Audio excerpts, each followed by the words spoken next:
Assalamualaikum warahmatullahi wabarakatuh. Salam sejahtera, salam satu Malaysia, salam keberkatan ya. Salam apa lagi? Salam Madani kah? Kamal Dani. Jadi alhamdulillah hari ini kita ada satu perkongsian kereta Exia part 3 ya. Di mana part 1 dan part 2 kita ada bahas.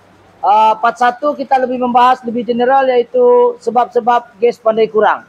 Ya, yaitu ada beberapa punca lah. Yang kedua, part 2 kita nyatakan cooling coil itu bocor. Mungkin kameramen boleh ke sini. Sebelum tu apa-apa pekerjaan yang baik kita mulakan dengan bismillahirrahmanirrahim. Semoga pekerjaan itu dimuliakan dan diberkati oleh Allah Subhanahu Wa Taala. Jom kita tengok sini sebab ada 3 lagi kereta buat penggambaran. Jadi kalau kita nampak sini part 2, ya kameramen.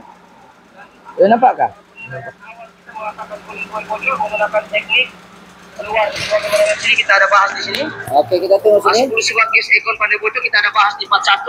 Kita tengok dia punya bocor nih. Satu tong drum dia habis juga ini. Satu hari kalau begini besar dia.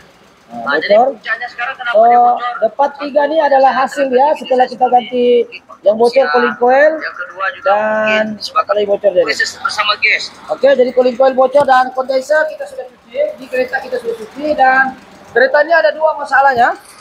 Yaitu masalah jacking ketika datang dan aircon tidak sejuk.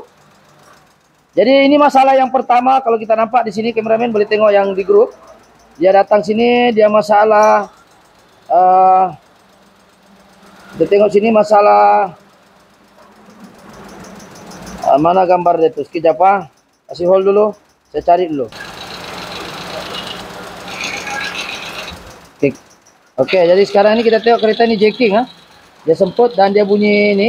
Kereta ini memang enjin dia tidak dijaga ya. Enjin dia tidak jaga dan dia ada beberapa masalah lain, yaitu jacking. Jacking dah semput lah. Disemput dia gini-gini.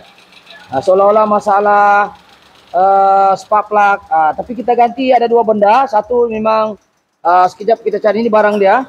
Mungkin kameramen boleh tengok sini ya. Ini kalau kita nampak ini cooling coil dia kita sudah ganti. So ini benda yang kita ganti dia. Ini mati sudah, dia punya bab kabel gasket mati, menyebabkan spark plug pun dia basah. Tapi punca dia punya masalah jacking tu bukan masalah itu masalah spark plug semata-mata, tetapi lebih kepada masalah throttle body yang kotor dan kita sudah cuci ya. Sudah kita cuci dan sejak kameramen boleh ke sini ya.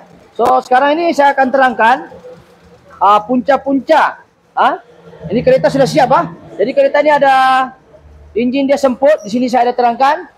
Mungkin kameramen nampak gelap ke atau macam mana? Okey So sekarang ini kita tengok dia ada semput, punca enjin semput ni banyak. Kereta ini memang semput datang dan kita sudah tukar ikut SOP yang sebenarnya. Yang pertama sekali dia punya spark plug kita sudah ganti. Spark plug dia dan juga coil plug boleh jadi, tapi kita tidak ganti coil plug, kita ganti ini saja. Dan sistem pengapian punca enjin semput ni banyak sebab sistem api kena jaga dengan cara ECU okey lah ya. Yang kedua sistem minyak kena jaga, pastikan elektrik pump okey, fuel rail okey, injektor tidak sumbat ataupun tidak rosak. Ketiga, kita mesti pastikan oksigen bagus. Jadi bila oksigen ni kita tahu siapa jaga, dia throttle body jagalah, yaitu dalam throttle body dia ada TPS, throttle position sensor, dia ada idling servo control dan juga MAP sensor untuk mengukur jumlah oksigen. Mengukur jumlah oksigen masuk. Dan seterusnya punca juga enjin semput. Yang keempat adalah compression piston. Compression piston dia mesti 10 bar ke atas. Bila kita kompres mesti 10 bar ke atas. Tapi kalau compression itu lemah, enjin pun boleh jadi semput. Okey, yang kelima, enjin juga boleh semput disebabkan oleh sensor. Contohnya CKP, crankshaft sensor, CMP dan camshaft sensor dan juga IAT sensor, banyak sensor-sensor lain. Tapi yang boleh mempengaruhi semput 2 benda ni lah. Kalau CKP rosak atau CMP masalah, enjin pun boleh jadi semput. Jadi 5 sebab kenapa enjin semput. Berbalik pada kereta yang ini kita hanya ganti spark plug saja ya. Dengan itu yang leaking tadilah, yang masuk pergi spark plug itu bab kabel gasket. Dan seterusnya kita hanya cuci throttle body saja ya. Jadi throttle body kita cuci, alhamdulillah kereta ini setakat ini dia tidak sudah jacking. Cuma dia bising ni sebab SIM dia ada bunyi. Orang ni dipahamkan dia tidak berapa jaga minyak hitam sebelum ini. So kita sudah cuci throttle body. Coba kameramen ke sini. Tu. Nah, nampak? Throttle body itu kita sudah cuci. Dia datang, dia memang semput dan kotor. Dan kalau kita nampak dia punya apa nama? Dia punya kotor throttle body. Coba hold dulu, saya tengok throttle body. Alhamdulillah sudah kita cuci, tidak ada jacking, cuma ada bunyi titit itu SIM yang bunyi. So sekarang berapa menit sudah? 5 menit. 5 menit. Jadi sekarang engine sudah oke. Kita hanya cuci throttle body dan kita hanya ganti spark plug dengan bak kabel gasket lah. Yang ini kita sudah ganti spark plug. Walaupun dia masih boleh pakai tapi kita tukar saja sebagai normal pertukaran. Ini sajalah dia mati. Dia masuk begini, mati sudah nah. Ini mati menyebabkan minyak tuh masuk di dalam spark plug lah. Oke, seterusnya bagian aircon, alhamdulillah kita sudah flushing. So ini mesin flushing kita otomatis. So ini mesin flushing ini kita flush supaya kita dapat cuci. Dan aircon dia pun sudah sejuk. Oke, sebelum kita cerita sejuk, kita akan ambil sekilas pandang dulu macam jadi tidak sejuk. Pertama sekali kompresor mesti mau oke. Kalau kompresor rosak, dia tekanan kompresor mesti 40 PSI ke bawah. Dan high pressure mesti low 15 hingga 250. Kameramen dekat sikit macam jauh betul tu.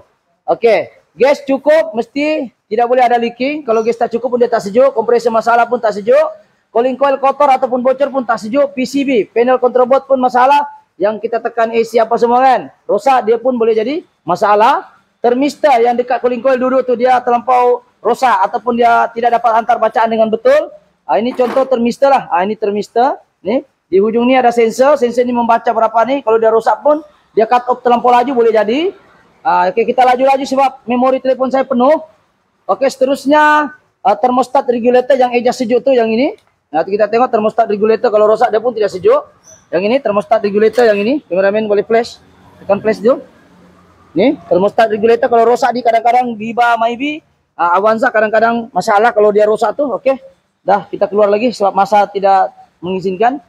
Seterusnya pressure switch. Ini pressure switch. Kalau rosak ini thermostat regulator adjust sejuk. Pressure switch kalau rosak pun enjin tidak pandai sejuk, kadang kena kadang tidak kena. Macam contoh ini pressure switch ataupun pressure sensor yang ini. Kameramen tengok sini. Ini pressure sensor, kameramen dekat sini. Ini pressure sensor ataupun pressure switch. Kalau 3 wire disebut pressure sensor, mendetek gas ada ataupun tidak. Kalau 2 wire dia pressure sensor. Okey, seterusnya aircon juga boleh tidak sejuk sebab oleh ECT sensor enjin jadi panas.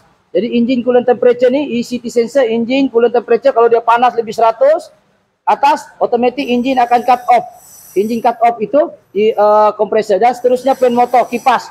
Kipas tu mesti mau laju. Macam ini kipas dia mesti mau laju. Ini kipas mesti mau laju. Ini laju kipas dia. Kipas laju. Laju. Dia mesti laju. Ni fan motor ni. Bawah ni. Mesti laju lah. Kalau tak laju macam mana dia mau sejuk. Dan seterusnya adalah kita mesti flushing. Okey, kita mesti flushing. Dia flushing guna mesin tu untuk cuci usus dia, cuci perut.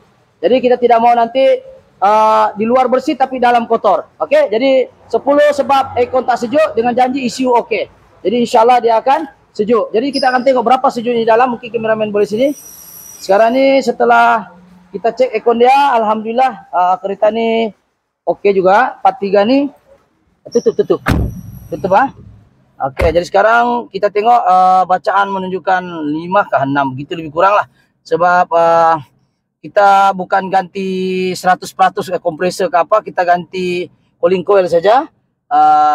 Yang kira okey jugalah, valve original itu saja dan sejuknya mencapai 5 atau 6, tak silap 6 lah begitu. So kita keluar masuk ni haba akan. Jadi sekarang kita sambung lagi. Jadi sekarang ni saya memori full, terpaksa saya buang telefon punya video lama. So sekarang kita bacaan sudah okey. So pengajaran di sini adalah kita ganti saja cooling coil dan yang kondenser tu dia bocor o-ring saja. So kameramen boleh keluar. Jadi apa yang paling penting adalah flushing itu sendiri. Tujuan flushing ini adalah untuk memanjangkan jangka hayat kompresor. Dan flushing ini bukan, sini kameramen dekat sikit, flushing ini guna touchscreen. Kalau kita tengok, kita just masukkan saja, kita keluar dulu. Contoh touchscreen yang kita punya ni, kira yang update lah, kita masuk sini. Okey, kita just masukkan database. Kita cari saja kereta apa kita mau, BMW. Kita akan ada sudah enjinnya berapa, gasnya berapa, minyaknya berapa. So senang.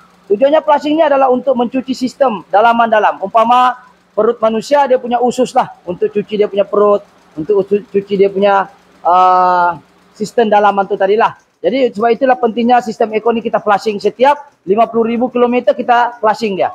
Oke, jadi itu saja sekadar perkongsian hari ini. Cuma masalah kereta ini dia masih ada bunyi bip bip bip sedikit tuh, dia ada bunyi SIM. Ya, ada bunyi SIM sedikit.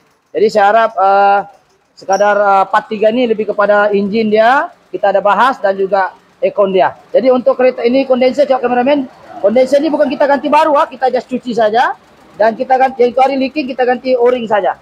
Nah, oke. Jadi itu saja sekadar konsen hari ini. Mohon maaf sekiranya video ini terlalu panjang ataupun terlalu crowded kah, agak kelang kabut. Jadi insyaallah. Jadi itu saja sekadar konsen hari ini. Mohon maaf sekiranya ada kekurangan. Jika video ini bagus ataupun memberi manfaat dengan kita, jangan lupa subscribe, like ataupun share. Oke? Oke, itu saja ataupun komen. Mungkin Anda juga menghadapi masalah ekon. Penggambaran dibuat nih di Tuaran 3M Auto Workshop 2 Tuaran. Ya kayak orang Tuaran ataupun lalu salah dengan Tuaran ini, bolehlah tengok-tengok kami di sini. Dukungan dan sokongan Anda kami sangat mengharapkanlah. Jadi itu saja, sekian. Assalamualaikum. Thank you.